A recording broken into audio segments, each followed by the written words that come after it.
네, 이번은 사업을 할 때 사기꾼보다도 더 위험한 사람, 더 조심해야 되는 사람에 대해서 이야기를 할 겁니다.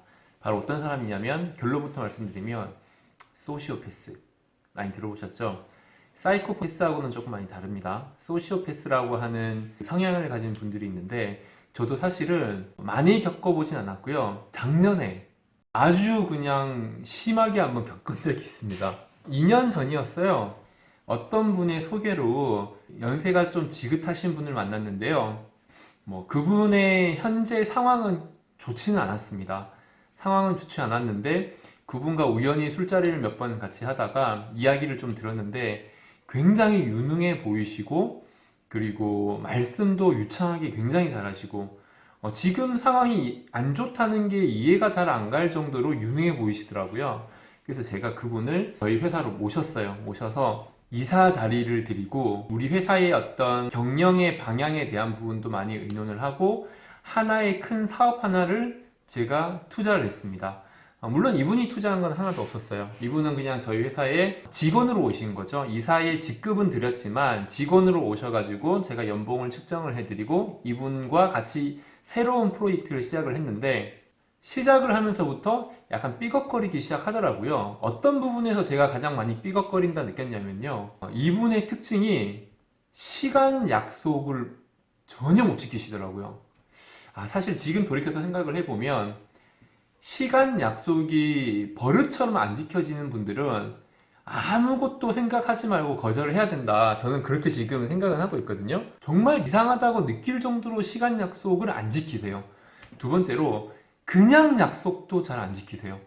어느 정도였냐면요. 이제 이분이 새로운 어떤 프로젝트를 진행하기 위해서 외부에 계속 계셨는데 내일은 회의가 있으시니까 외부로 가지 마시고 9시 30분까지 사무실로 나와 주세요. 이렇게 약속을 했습니다. 저는 주로 약속을 하면은 카톡으로 약속을 해요. 왜냐하면 나중에 시간과 날짜에 대한 오해가 있을 수가 있거든요.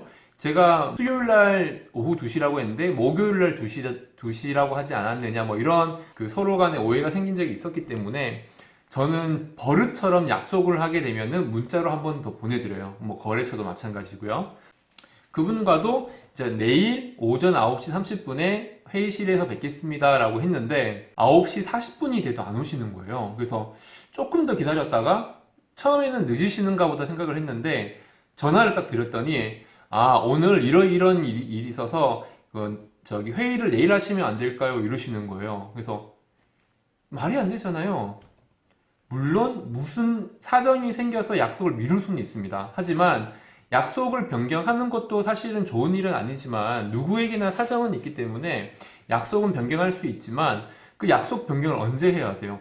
약속 시간 전에 해야 되는 거잖아요. 하다못해 약속 시간 30분 전에는 변경을 해야 되는데 말도 없이 약속 시간 지난 다음에 변경을 하신다는 게 말이 안 되잖아요. 제가 참 바보 같은 게 그때 모든 걸 판단을 했어야 되는데 좋은 게 좋은 거다라고 생각을 했던 것 같아요. 그리고 사실은 중간에 그만두기도 좀 많이 힘들었어요. 그분한테 그 프로젝트를 다 맡겼고 또 비용 투자도 이미 끝난 상태이기 때문에 갑자기 이분이 못 하시는 것도 저한테 문제인 거예요. 이 프로젝트를 진행할 사람이 없기 때문에요. 그래서 사실 인정하지 않고 계속 진행을 해 나가는 상황이었거든요. 그래서 계속 그 사업을 해 나가다가 이 프로젝트의 심각성이 계속 더해지는 거예요. 계속 더해지더니 이분이 저한테 좀 더 많은 어떤 투자를 요청을 하시더라고요. 그래서 그것까지는 저도 좀 힘듭니다 라고 대화를 하는데 자기가 각서까지 써주시더라고요. 자기가 각서를 그냥 펜으로 써요. 그 자리에서 써서 이렇게 해서 만약에 이 프로젝트가 실패할 경우 본인이 모든 책임을 감수하겠다 이렇게 쓴 거예요. 그래서 사실 각서라는 게 상황에 따라 좀 다르지만은 의미가 있을 수도 있고 의미가 없을 수도 있습니다. 근데 저는 그분의 의지를 본 거였죠. 이 정도의 의지라고 한다면 만에 하나 나중에 실패를 하더라도 후회는 없겠다 이런 생각으로 다시 밀어붙이기 시작을 한 겁니다. 근데 이 프로젝트가 점점점 미궁으로 빠지는 거예요. 도저히 헤어나올 수 없을 때까지 빠지더라고요. 근데 제가 이분께 지금은 원망하거나 이렇게 할 수가 없었던 게 사업은 누구나 실패할 수가 있는 거잖아요. 그래서 그분한테 사업의 성공 여부에 대해서는 뭐라고 탓하고 싶지는 않았습니다. 그런데 제가 굉장히 그 충격을 받았던 부분은 이 프로젝트는 실패라고 어느 정도 결론이 났을 때의 문제였습니다. 그분이 연세가 되게 많으셨어요. 제가 채용할 때만 해도 그 다음 해가 환갑이셨어요. 그러니까 정년이 거의 되신 나이셨죠. 근데 그런 분을 제가 채용을 한 부분도 그분을 믿기 때문에 했던 부분이었는데, 이분이 이 프로젝트가 실패로 거의 끝날 무렵에 이제 저에게 돌려줘야 되는 돈을 안 주시는 거예요. 이거는 본인의 권리도 아니고 월급도 인센티브도 전혀 밀리지가 않았거든요. 전혀 밀리지가 않았고, 계속 이 프로젝트가 손실을 보는 과정에도 제가 해야 될 책임을 다 하고 있었는데, 이게 다 마무리가 되고, 그게 이제 어떤 거였냐면은 어떤 그 강남에 매장을 하나 냈었는데, 그 매장이 프로젝트가 실패를 하고 보증금을 제가 받아야 되는데 이분 때문에 못 받는 상황이 돼버린 거예요. 그래도 본인도 책임감을 느낀다면은, 그분 계속 저한테 사과를 하셨어요. 어떻게 얘기를 했냐면, 자기를 믿고 이렇게 투자를 해줬는데 이게 잘 안 돼서 너무 안타깝다.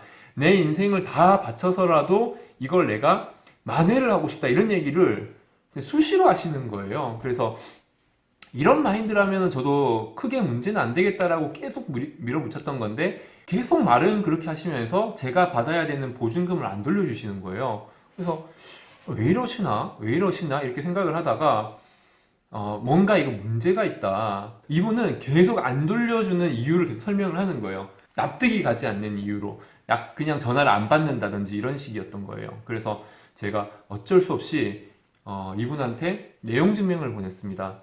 이 돈을 이제 돌려주지 않으시면 이러이러한 책임이 발생할 수 있습니다. 뭐 이렇게 했는데, 이분이 갑자기 말투가 바뀌시면서 그렇게 나오신다면 저도 가만히 안 있습니다. 저는 돈을 돌려주세요라는 걸 내용 증명으로 보낸 것 뿐인데, 자기는 내용 증명을 받고 저한테 그런 식으로 나오면 저도 가만히 안 있겠습니다 라고 얘기를 하는 게 황당한 거예요. 근데 제가 그때 어떤 걸 느꼈냐면은, 꼬투리를 잡았구나. 그러니까 내용 증명이라는 게 사실은 어떻게 보면은 당신을 신뢰할 수 없습니다라고 표현하는 거기 때문에 기분은 좀 나쁠 수가 있어요. 기분은 좀 나쁠 수가 있는데, 자기의 입장에서는 기분이 나쁘고 안 나쁘고의 지금 상황이 아니었거든요. 근데 기분이 나쁘다라는 핑계를 가지고 자기가 원하는 걸 하고 싶었던 것 같아요. 예를 들면 이런 거죠. 돈을 빌려줬는데 친구가 그 돈을 계속 안 갚아요. 계속 안 갚아요. 아무리 기다리고 좋은 말로 타일려도 그 돈을 안 갚아요. 근데 그 친구한테 너무 화가 나가지고 욕을 하게 되면요, 그 친구는 너 나한테 지금 욕했어? 그 한마디로 그럼 나 너 돈 못 갚아 라는 핑계거리를 만드는 경우가 있는 거죠. 이분이 그 내용 증명을 받고 태도가 완전히 바뀌었습니다. 바뀌고 그런 식으로 나오시면 저도 기분 나빠서 못 해드려요. 뭐 이런 방식으로 바뀌시더라고요. 아차 싶었어요. 제가 그분한테 얼마나 오랫동안 시달리게 됐냐면요, 보증금을 받아내기 위해서 소액 재판을 걸고 바로 소송을 또 하기 위해서 그 변호사까지 수임을 해서 변호사랑 상담을 했고 수임료도 다 지불을 한 상태였습니다. 그래서 이제 소송까지 했는데 결론이 뭐가 났냐면요, 그분의 각서도 있었고 증거도 명확하고 그분도 다 그 사실을 시인을 하는 상태인데, 문제는요, 제가 승소를 해도 받을 수 있는 돈이 이분한테 없다는 겁니다. 이분이 자산이 원래 없었고요, 원래 신용 불량자였던 거예요. 그리고 나이까지 저한테 속였어요. 제가 이분이 저희 회사에 입사를 할 때 신분증 같은 거 보지를 않았거든요. 왜냐하면 지인을 통해서 했기 때문에 무언가 그런 것들은 조금 생략을 하는 게 더 저에 대한 신뢰를 표현할 수가 있었던 것 같아요. 지금 생각하면 너무 멍청한 행동을 한 건데, 그분한테는 제가 모든 걸 이겨도 받을 수 있는 돈이 전혀 없었기 때문에 받을 수 있는 돈조차도 명의가 바뀌어 있었고, 결국은 제가 그분한테 찾아갔습니다. 한 1년 정도를 소송과 내용 증명과 이런 쪽으로 계속 안 좋은 이야기가 오가다가 경찰서도 갔었거든요. 가다가 마지막에 제가 머리를 숙이고 그분을 찾아갔어요. 막걸리 2통 사가지고 갔습니다. 막걸리 2통 사가지고 가가지고 이야기를 했어요. 그렇게 이제 하지 마시고 좋게 마무리 하시죠. 저희 변호사도 저한테 그렇게 얘기를 하더라고요. 도저히 방법이 없다. 그래서 그분이 저를 보시더니 뭐라고 얘기를 하시냐면은, 대표님 법 좋아하시죠? 저는 떼법 좋아합니다. 이러는 거예요. 떼법이라는 단어를 제가 잘 몰랐거든요. 근데 아시겠죠? 어떤 뜻인지. 자기는 떼법을 좋아한대요. 그래서 정말 내가 정말 잘못 걸렸구나 라는 생각을 좀 하게 됐는데, 지금 제가 이야기했을 때는 상황만 보지만 그분의 말투와 표정과 상황을 보면은 보통의 사람은 아니라는 걸 느낄 수가 있어요. 어떤 인간의 개념과 다른 느낌? 아까 말씀드렸던 소시오패스의 느낌을 제가 그때 확 느꼈는데, 그분의 행동 하나하나를 보고 특징을 좀 정리를 했어요. 첫 번째, 약속이라는 개념과 시간이라는 개념이 평범한 사람들의 개념과 전혀 다르다. 두 번째, 대화가 굉장히 차분하다. 세 번째는 본인의 선함을 표현하려고 애를 쓴다. 그때는 애를 쓰는 건지는 몰랐어요. 본인이 이렇게 자기는 선한 일을 하고 이렇게 자기는 뭐 보답을 하고 이런 얘기들 되게 많이 했었거든요. 근데 그게 어떤 그분만의 설정이고 프레임이다라는 느낌이 좀 들더라고요. 그리고 이거 굉장히 중요한데요. 화를 내지 않습니다. 굉장히 차분하고요. 하고 싶은 얘기를 다 하시는 분. 굉장히 차분하고 화를 내지 않는 그런 특징이 있고요. 그리고 굉장히 친화적이세요. 어떤 분을 만나더라도 말을 잘 하시고 친화적이다 이런 느낌이 있었습니다. 그리고 이런 분들의 인생의 최대 목적은 뭐냐면 이익이에요. 자신의 이익. 모든 것은 자신의 이익과 결부가 되어야 됩니다. 그래서 만약에 이런 소시오패스를 만나게 된다면 우선은 그냥 자리를 딱 피하는 것, 그 사람과의 관계를 딱 끊어버리는 것이 가장 중요하고요. 만약에 그 관계를 끊을 수 없는 관계가 돼버렸다. 예를 들면 동업이 시작이 돼버렸다라든지, 내가 어떻게 할 수 없는 직장 동료라든지 그런 동료일 때, 이럴 땐 제가 어떻게 끊어낼 수가 없잖아요. 그럴 때는 이제 어떻게 해야 되느냐? 첫 번째는 내가 이 사람을 소시오패스라고 판단을 했기 때문에 이 사람으로 인해서 내가 스트레스는 받지 않겠다라고 계속 마음을 먹는 거예요. 이 사람이 어떠한 행동을 하더라도 화를 내가 가지거나 스트레스를 갖지 않겠다라는 생각을 가지는 것.